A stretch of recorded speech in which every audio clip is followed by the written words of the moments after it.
एक मिनट रुको। क्या आप ये कह रही हैं कि कृष्ण के जन्म के बारे में हमने बचपन से जो कुछ भी सुना है वो बस आधी कहानी है, कि एक नहीं बल्कि दो कृष्ण थे? ये तो हमारे सारे सुने हुए शास्त्रों के बिल्कुल खिलाफ जाता है। बिल्कुल, और यही तो सबसे गहरा रहस्य है। शास्त्र खुद इशारा करते हैं, पर आपको पता होना चाहिए कि देखना कहाँ है। श्रीमद् भागवत में एक श्लोक है, नंदस्य स्वात्मजा उत्पन्नः। स्वात्मज? हाँ, इसका सीधा मतलब है नंद के अपने पुत्र ने जन्म लिया, उन्हें कहीं से लाया नहीं गया था। ये एक छोटा सा शब्द स्वात्मज ही सबसे बड़ा सुराख है जो पूरी कहानी पलट देता है। ये एक बहुत ही बड़ा दावा है। अगर ये सच है तो इसका मतलब क्या है? करोड़ों लोगों की आस्था, उनकी कहानियां, सब कुछ। इसका मतलब है कि ज्यादातर लोग जो कृष्ण की कहानी जानते हैं वो सबसे बड़ी चाबी खो रहे हैं। अगर इस रहस्य को नहीं समझा तो वृंदावन के असली प्रेम को कभी नहीं समझ पाएंगे, क्योंकि असली नंद नंदन ने कभी वृंदावन छोड़ा ही नहीं। मैं सुनने को तैयार हूँ। इस अविश्वसनीय दावे के पीछे क्या सबूत है? ये एक ऐसी पहेली है जिसे आज हम सुलझाने की कोशिश करेंगे। आज हम उन शास्त्रों की परतों में उतर रहे हैं जो दिव्य लीला की एक छिपी हुई कहानी को उजागर करते हैं।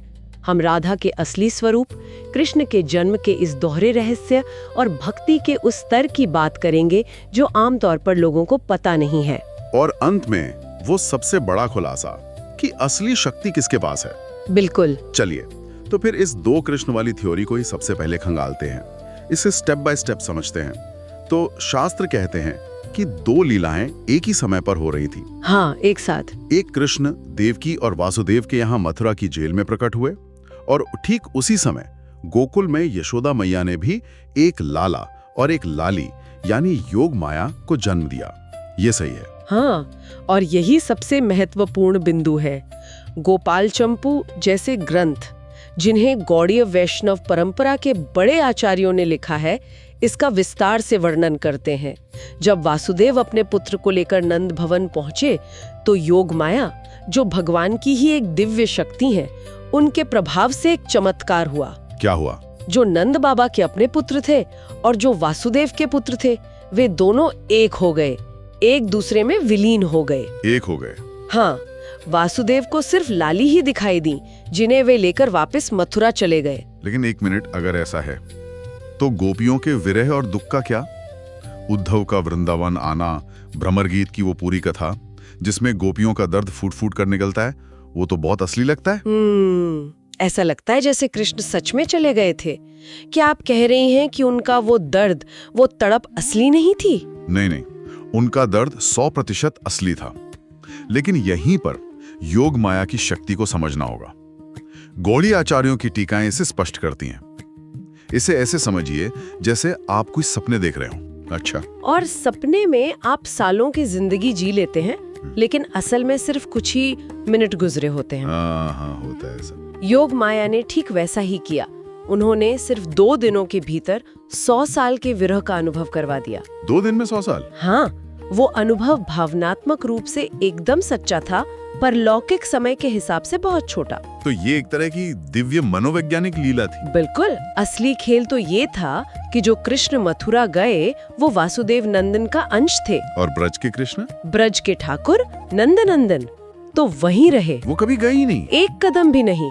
शास्त्रों का स्पष्ट वचन है, वृंदावनम परित्यज्य पादमेकम न गच्छति। वे वृंदावन छोड़कर एक कदम भी बाहर नहीं जाते। तो जो मथुरा से आए थे वही मथुरा वापस गए? ब्रज के कृष्ण ब्रज में ही रहे। वाह, ये तो पूरा खेल ही पलट देता है। इसका मतलब है कि वृंदावन की लीला कभी रुकी नहीं है, वो हमेशा चलती रही। हमेशा। पर यहाँ बात और गहरी हो जाती है ना? अगर असली कृष्ण वृंदावन में ही रहें तो फिर असली शक्ति केंद्र भी वहीं होना चाहिए। कृष्ण का ये रहस्य तो बस एक दरवाजा है। बिल्कुल, ये हमें ब्रह्मांड के असली शक्ति केंद्र तक ले जाता है, श्री राधा। कृष्ण से भी ज्यादा शक्तिशाली? ये कैसे मुमकिन है? कृष्ण को तो शास्त्रों में अखिल ब्रह्मांडों का मालिक परमेश्वर कहा गया है। ये बात गले नहीं उतर रही। देखिए, शास्त्र उन्हें कृष्ण की स्वरूप शक्ति और आह्लादनी शक्ति कहते हैं। आह्लादनी शक्ति? हाँ, ये बड़े भारी शब्द लग सकते हैं, पर इसका मतलब बहुत सरल है। आह्लादनी शक्ति मतलब वो शक्ति जो स्वयं श्री कृष्ण को भी आनंद देती है। इसे एक उदाहरण से समझिए।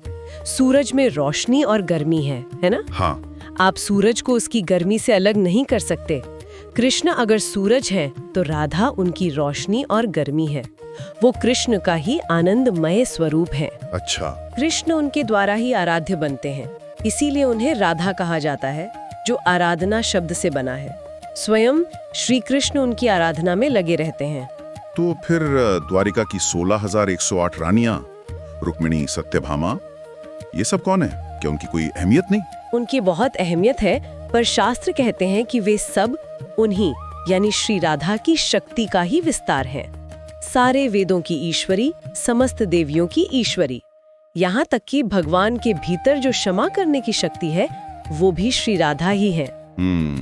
लेकिन सबसे गहरा रहस्य चैतन्य महाप्रभु के शब्दों में छिपा है, जो भक्ति आंदोलन के एक बहुत बड़े संत थे। उन्होंने क्या कहा था? उन्होंने एक बहुत प्रसिद्ध बात कही, जीवेर स्वरूप हाय नित्य कृष्ण दास, यानी हर जीव का असली स्वरूप कृष्ण का दास होना है। लेकिन इसमें एक बहुत गहरा रहस्य है। क्या रहस्य? महाप्रभु स्वयं राधिका के भाव में डूबे रहते थे। वो राधा की तरह कृष्ण के लिए तड़पते थे। तो वो अपने मुंह से ये कैसे कहते कि जीव असल में राधा दासी है? वास्तविकता ये है कि उपासना की सबसे ऊंची अवस्था में भक्त खुद को कृष्ण का दास नहीं, बल्कि राधा की दासी मानता है। कृष्ण की सेवा करने का अधिकार भी सिर्फ उन्हीं को मिलता है जो राधा के चरणों में पनाह लेते हैं। अच्छा, तो ये एक तरह का प्रोटोकॉल है। कृष्ण तक पहुंचने का रास्ता भी राधा से होकर ही जाता है। बिल्कुल। ठीक है, मान लिया। तो फिर ऐसी सर्वोच्च शक्ति तक पहुंचने का रास्ता क्या है? ये सीधा तो नहीं हो सकता। नहीं, रास्ता बिल्कुल सीधा नहीं है। आपको पहले उनके परिकर यानी उनकी सबसे करीबी सहेलियों, उनकी सखियों की कृपा पानी होगी। उनके बिना वहाँ किसी का प्रवेश नहीं है। इसका सबसे अच्छा उदाहरण कृष्ण की 16,108 रानियों की कहानी है, जो हमें शास्त्रों में मिलती है। हाँ, ये एक बहुत ही दिलचस्प कहानी है। जब कृष्ण द्वारिका से चले जाते हैं तो सारी रानियां विरह की आग में जलने लगती हैं। उन्हें कुछ समझ नहीं आता। फिर वो देखती हैं कि यमुना नदी, जो खुद कृष्ण की एक पटरानी है, वो शांत और प्रसन्न होकर बह रही है। उन्हें बड़ा आश्चर्य होता है। हाँ, और वो यमुना जी से पूछती हैं कि आप दुखी क्यों नहीं हैं? तब यमुना जी प्रकट होकर उन्हें रहस्य बताती हैं। वो कहती हैं कि कृष्ण का नित्य संग, उनका हमेशा का साथ तभी मिल सकता है जब श्री राधा का सहारा मिले, और उसके लिए तुम्हें किसी रसिक भक्त यानी जिसने उस प्रेम को जिया हो, उसके मुंह से कथा सुननी होगी। और वो रसिक भक्त हैं उद्धव जी। लेकिन रानियों को तो पता था कि उद्धव को भगवान ने तपस्या के लिए बद्रिकाश्रम भेज दिया है। वो यहाँ द्वारिका के पास कैसे मिलेंगे? यहीं पर एक और परत खुलती है। यमुना जी बताती हैं कि उद्धव ने राधा रानी से एक वरदान मांगा था। उन्होंने कहा कि मुझे कोई पद नहीं चाहिए, मुझे बस वृंदावन की लता पता यानी बेल पौधा बना दो, ताकि राधा कृष्ण और उनकी सखियां जब यहाँ से गुजरे तो उनके चरणों की धूल मेरे सिर पर पड़ती रहे। तो वो आज भी वृंदावन में है? वो आज भी वृंदावन में कुसुम सरोवर के पास उद्धव क्यारी में लता पता बनकर मौजूद हैं। एक मिनट, तो उद्धव जी एक पौधा बन गए हैं, तो फिर रानियां उनसे कथा कैसे सुनेंगी? क्या उन्हें उद्धव उद्धव पुकारना होगा? नहीं, यही तो राज है। यमुना जी ने कहा, उद्धव उद्धव मत पुकारना, वो तो कृष्ण के सखा हैं, उस नाम से वो नहीं आएंगे। कुसुम सरोवर के किनारे जाकर रो रो कर, पूरी तरह भाव में डूबकर राधा नाम गाना। राधा नाम। और जैसे ही रानियों ने ऐसा किया, भागवत महात्म्य में वर्णन है कि उन लता पता से स्वयं उद्धव जी महाराज प्रकट हो गए।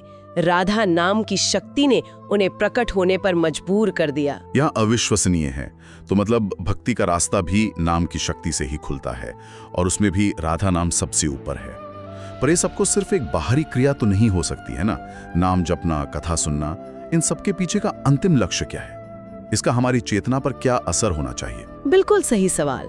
ये सारी साधना एक बहुत गहरे आंतरिक परिवर्तन के लिए है। शास्त्र अंतः चिंतित देह की बात करते हैं। अंतः चिंतित देह? हाँ, इसका मतलब है अंदर ही अंदर चिंतन से बनाया गया शरीर।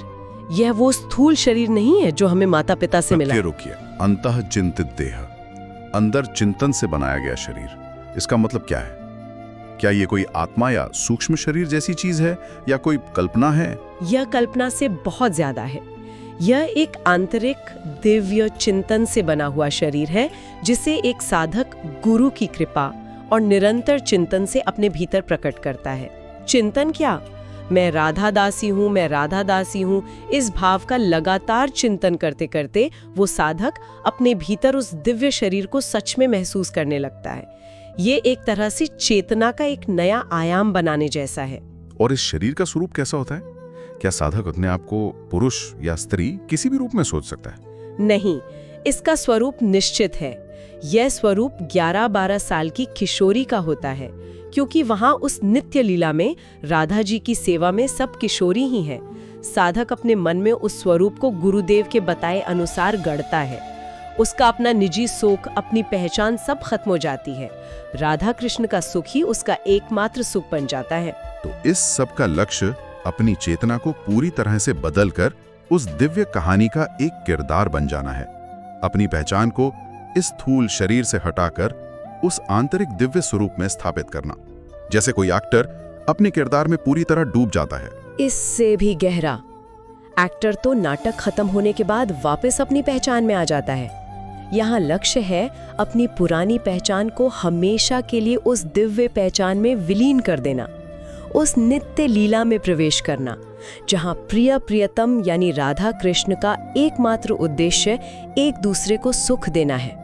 उस सुख की सेवा में लग जाना ही जीवन का परम लक्ष्य है। अपनी चेतना को उस दिव्य लीला के लायक बनाना ही भक्ति का असली सार है। तो आज हमने 2 कृष्ण के सिद्धांत की पड़ताल की, जिसने वृंदावन लीला की हमारी समझ को पूरी तरह बदल दिया। और फिर हमने राधा के सर्वोच्च पद को समझा कि कैसे वही भक्ति और दिव्य लीला का केंद्र है। हाँ, और हमने देखा कि उन तक पहुंचने का रास्ता भी उनकी कृपा और उनके नाम की शक्ति से ही खुलता है। लेकिन ये शास्त्र हमें एक बहुत गहरे सवाल के साथ छोड़ जाते हैं। शास्त्र कहते हैं कि ये नित्य लीला हर पल अभी भी हो रही है, और एक साधक भक्ति के जरिए अपने भीतर एक दिव्य देह बनाकर उसमें प्रवेश कर सकता है। तो विचार करने वाली बात यह है, क्या इसका मतलब यह है कि समय और स्थान जैसा कि हम उन्हें जानते हैं केवल एक भ्रम है जिसे भक्ति से तोड़ा जा सकता है? क्या परमात्मा तक पहुंचने का मार्ग मृत्यु के बाद की प्रतीक्षा करना नहीं, बल्कि अपनी दृष्टि को, अपनी चेतना को बदलकर उस शाश्वत लीला को यहीं अभी होते हुए देखना है?